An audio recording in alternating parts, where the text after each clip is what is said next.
11 বছৰ আন্দোলন কৰি আমি স্বায়ত্ব শাসন 2005 চনত পালোঁ। আকৌ নিৰ্বাচনটোৰ কাৰণে আমি আন্দোলন কৰাটো বৰ দুৰ্ভাগ্যজনক আমাৰ এই কথাটো।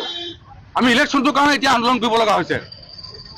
5 বছৰ মূৰে মূৰে সোণোৱাল কছাৰী স্বায়ত্ত শাসিত পৰিষদ নিৰ্বাচন কৰিব লাগে। কিন্তু কথাটো হ'ল কি আমি নিৰ্বাচনটো কেলে দাবী সময়মতে পাতিবলৈ কৈছোঁ। আমাৰ লোকচান হৈছে, আমাৰ উন্নয়নত বাধা আহিছে।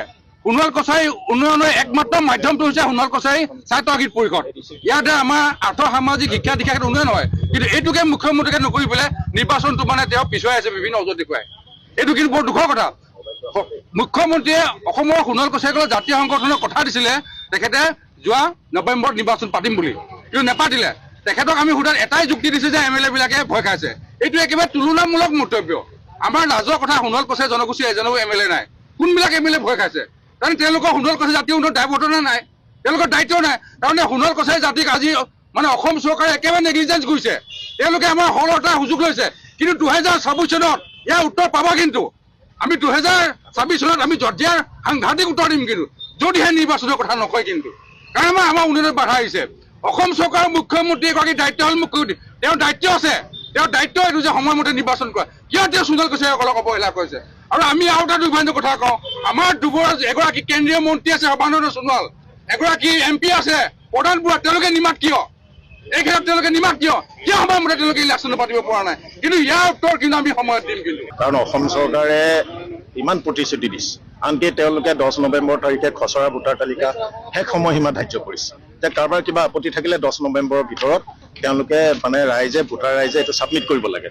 আকৌ 28 নৱেম্বৰ তাৰিখে তেওঁলোকে যিখন সমষ্টিৰ ৰিজাৰ্ভেশ্যনৰ যিখন মানে যিটো প্ৰক্ৰিয়া, 28 নৱেম্বৰ তাৰিখে তেওঁলোকে কৈছে, 28 নৱেম্বৰত ঘোষণা কৰিছে যে মহিলাৰ কাৰণে কিমান সমষ্টি ৰিজাৰ্ভ কৰা হৈছে বা অপেন কিমান আছে, অনুসূচিত জনজাতিৰ বাবে কিমান সমষ্টি ৰিজাৰ্ভ কৰা হৈছে, এইটো 28 নৱেম্বৰত শেষ সীমা ধাৰ্য কৰিছিলে। গতিকে এইখন তালিকা ওলোৱাৰ পিছতো আমি অতি আচৰিত হৈছোঁ অসম চৰকাৰে নিৰ্বাচন কিয় অনুষ্ঠিত কৰা নাই। এইটো এটা অতি মানে সাংঘাতিক কথা। আৰু অসমৰ মুখ্যমন্ত্ৰীগৰাকীয়ে সিদিনা মৰাণত উদ্যমতা আঁচনি বিতৰণ কৰিবলৈ আহোঁতে এই কথা কৈছে যে MLA বিলাকে, স্থানীয় MLA বিলাকে সোণোৱাল কছাৰী স্বায়ত্তশাসিত পৰিষদৰ অধিকৃত অঞ্চলৰ MLA বিলাকে নিৰ্বাচন বিচৰা নাই। এইটো অতি আশ্চৰ্যজনক কথা। অসমৰ এনে কি ইতিহাস আছে? আজি BTC ইলেকশ্যন হৈ আছে, BTC ইলেকশ্যনৰ অঞ্চলৰ MLA বিলাকে নিৰ্বাচন নিবিচৰা কোনো প্ৰশ্নই উত্থাপন হ'ব নোৱাৰে। কাৰণ এইটো এটা সাংবিধানিক কথা।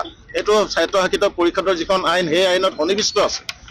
ইয়াত MLA কোনো কথাই থাকিব নোৱাৰে। সেইকাৰণে আমি ভাবোঁ অসম চৰকাৰে এইবিলাক ভেকু বৰ্ণনা বাদ দিব লাগে। তেওঁলোকে স্পষ্টভাৱে ক'ব লাগে যে সোণোৱাল কছাৰী স্বায়ত্তশাসিত পৰিষদৰ নিৰ্বাচন অনুষ্ঠিত কৰাৰ ক্ষেত্ৰত আমি অপৰাগ। যিহেতু আমি শাসনত অহাৰ সম্ভাৱনা নাই, গতিকে সেইটো কথা তেওঁলোকে স্পষ্টভাৱে নকয় কিয়? আমি সেইটোৱে অসমৰ মুখ্যমন্ত্ৰীগৰাকীক দাবী জনাইছোঁ। আৰু কিবা যদি টেকনিকেল কথা আছে সেইটো তেওঁলোকে স্পষ্ট কৰক। সেইটোও তেওঁলোকে স্পষ্ট কৰিব পৰা নাই, আৰু সকলো তেওঁ MLA বিলাকক ঠেলি পঠিয়াইছে। নিৰ্বাচন নপতাৰ আঁৰত ইয়াৰ নেপথ্যত কিবা অভিসন্ধি আছে বুলি আপোনালোকে অনুভৱ কৰে?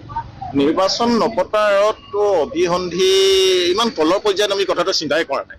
আমি ভাবিছোঁ এটা শুদ্ধ ভোটাৰ তালিকা প্ৰকাশ হ'ল, আমাৰ সমষ্টি ৰিজাৰ্ভেশ্যনৰ তালিকা প্ৰকাশ হ'ল, তাৰপিছত নিৰ্বাচন অনুষ্ঠিত নকৰাটো এটা আশ্চৰ্যজনক কথা। কিন্তু আমি সন্দেহ কৰিছিলোঁ, কাৰণ 23 জুলাই তাৰিখে অসম চৰকাৰে আগৰ যিখিনি নিৰ্বাচিত কাৰ্যবাহী সদস্য আৰু সাধাৰণ সদস্য আছিলে তেওঁলোকক লৈ পুনৰ এখন অন্তৰ্বৰ্তীকালীন পৰিষদ গঠন কৰিলে। আমি তেতিয়াই সন্দেহ কৰিছিলোঁ যে অসম চৰকাৰৰ উদ্দেশ্য কি, কাৰণ যিহেতু আগত নিৰ্বাচন, গতিকে পুনৰ এখন অন্তৰ্বৰ্তীকালীন পৰিষদ গঠন কৰাৰ কোনো উদ্দেশ্য থাকিব নোৱাৰে।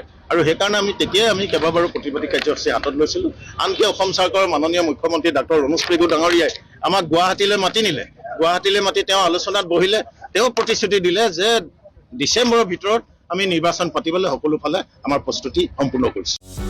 যিকোনো খবৰৰ বাবে যোগাযোগ কৰক আমাৰ এই নম্বৰত 9181 307 221।